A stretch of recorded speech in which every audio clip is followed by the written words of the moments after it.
Сәлеметсіз ба, Хабиб апа? 100 жасты бағындырдыңыз. Сізді барша қазақ халқының атынан құттықтаймыз. Гүл шоғымызды қабыл алыңыз. Хабиб апа, сізді қашан көрсек те бойыңыздан өзіңізге тән кербездікті, парасаттылықты, әйелге тән бір сұлулықты байқаймыз. Осының сыры неде? Бұл Алланың берген қуаты шығар. Қайдам ол бір қуат берген бір Алла ғой деп ойлаймын. Қандай сыр болсын. Мен өткен өмірімді еш уақытта ұмытқым келмейді. Мен Құдайға тәубе етем. Уақытыменен сөйлеп сұрақтарыңа жауап бергенім үшін ризамын Аллаға. Туған жеріңіз Қарқаралыны сағынасыз ба? Ел жұрт сіздің ғасыр тойыңызға ат салысып жатқан шығар. Кейде ойлаймын, ертерек уақытта анау Қарқараның тауының басында көл бар екенін білетіндер шайтан көлдігін. Жас кезімде бір-екі рет сонда отырып тойларына қатысқанмын. Кейде әрине ойлаймын, шіркін-ай, енді мен о жаққа барадам ба, барадмайым ба? Жүрген жерімде боладам ба, жоқ па? Сағынасың. Жерді сағынып өз адына, өміріңді сағынасың. Өмір деген бір қызық дүние. Елді де, жерді де, жүрген жеріңде де сағынасың әрине. Кеше Х.Елебек Қуанышбаев жанында киноға түсірмек екен. Сіз Х.Елебекпен бірге болдыңыз ба деп сұрады маған.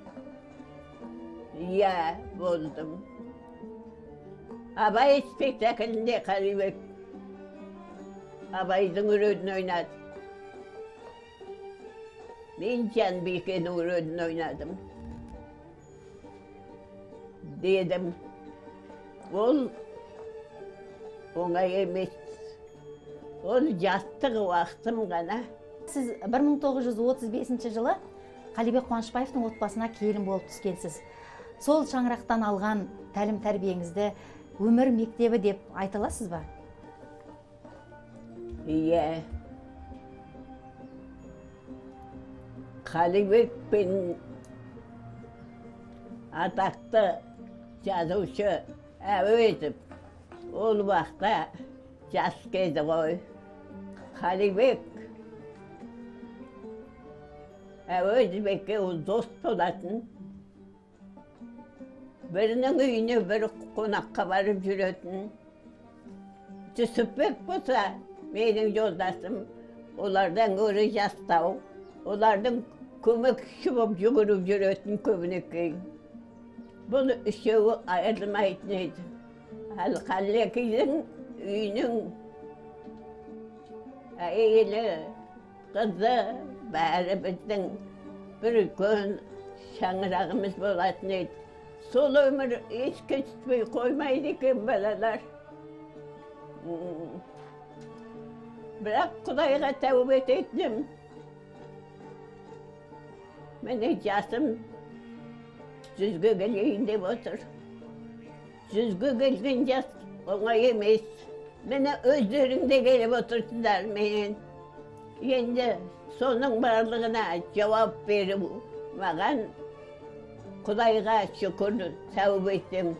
Сіздің жарыңыз Жүсіпбек ата сізді ерекше қастерлеп алақанында ұстағанын көпшілік жақсы біледі. Егер сіздің азаматыңыз өнеріңізді түсініп, бағаламағанда қазақ өнері тамаша бір актрисасын жоғалтқан болар ма еді? Қалай ойлайсыз? Айналайын, сен балаларымды күтесің. Сенің жұмысың аз емес, театрда жұмыс істейсің. Бала сияқты болып Жүсіпбектің өзі сол театрда болған ғой. Біздің өз театрында алдымен түспек сонда келген. Концерт болмай тұрған кезінде ол спектакльден қалмайтын, әр уақытта көретін. Келген бетте, мынау жақсы болып шыққан екен. Өте қуанатын жақсы спектакль болғанына. Сондай қуанып, жақсы болып шықты мынау спектакль. Ой, жақсы болды. Сенің рөлің, енді мен саған көп істен айтпаймын. Сен ішін ойнайсың, сенің бір жақсылығың. Өтірік ойнамайсың, сөзді жаттап алып. Ішін ойнайтын сен, сенің солың жақсы. Маған қатты ұнайтын нәрсе сол деп маған сөйлеп отыратын. Сосын өзінің қара шаңырағымыз ғой. Мені театрда мен істедім қойдым. Театрдағы спектакльдерден қалмай барып жүретін өзі. Театр өнеріне 70 жылдан аса қызмет еттіңіз. 93 жасыңызда киноға да түстіңіз. Әлі де арманыңыз бар ма, Хабиб апа? Сол киноға түскеннен кейін 3 айдан соң бәрі қайтадан қарапты. Сонда кім дұрыс ойнады бұны жаңа кинода дегенде Хабиба дұрыс ойнады депті мені. Соған маған үлкен әлгі телевизор. Соны беріпті. 3 жылдан кейін өте дұрыс ойнайды дейтін себебі әсіресе бала күнімде атқа мінгенде ел бәрің асауаттан, жүйрігаттан қорқасыңдар ғой. Алып кетіп жүрер ме екен, айдағандай болар екен деп. Мен тура атпенен жүрген кісі сияқты болып, бейтіп ұстап алып, бейтіп қалғаным оларға сондай кереметтей, үлкен қуат бергендей болып, маған жақында киноға түсетін бір сөзді маған бір айтты. Дидәрмейді атын ұмытып қалдым анам. Киноға түсіретін. Киноның бастығы болып жүрген. Апа, сіз киноға түсесіз, есіңізде болсын деді. Сосын мен күтім қалай түсем мен, мына түрім мен, аяғымды баса алмайым, жүре алмайым, қалай түсем. Деп едім, ол біздің жұмысымыз. Бұл 3 сериялы фильм деді. Осы 3 сериятында да осылай отырып сөзсіз деп маған айтқан. Менің жанымдан қиналмайтындай қылып, бір ретін тауып өздері сөйту керек алды менен.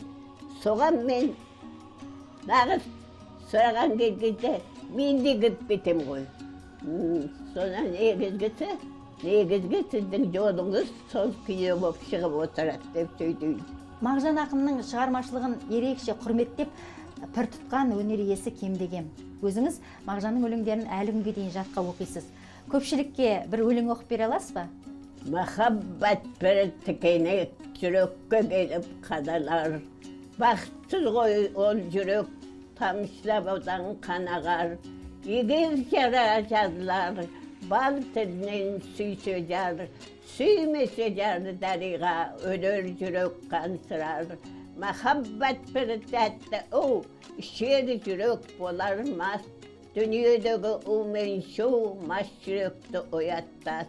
Махаббат бір тәтті ішер жүрек туғыр жас дейді Мағжанның өлеңінде.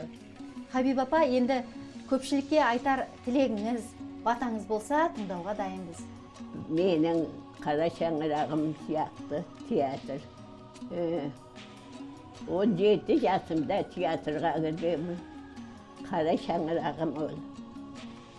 Ал сендер менің қартайғандығыма қарамай, қазақтың өзің сияқты да келіп түсіріп отырған жас балалардың барлығы менен бірдеңе алып қалуға келеді екенсіңдер. Бұған мен рахмет айтам. Мен бір ғана қазақ халқы деп қарамайым. Бүкіл әлемге тілек тілеймін. Барлық әлем бірімен бірі жақсы болып өтсін деймін. Бірінің кемшілігін біріне айтып отырып, бәрі бірдей болып кетсе екен деп ойлаймын. Тілектеріңді Құдай қабыл қылсын, балаларым. Аллах акбар. Хабиба апа, әңгімеңізге, оқыған өлеңіңізге көп рахмет. Сіздің өміріңіз, өнеріңіз әрқашан бізге үлгі болып қала береді. Құрметті көрермен, сіздер ғасыр жасаған ардақты ана, Қазақстан Республикасының еңбек сіңірген әртісі Х.Елебекованың әңгімесін тыңдадыңыздар. Әріптестер, сөз кезегі өздеріңізде.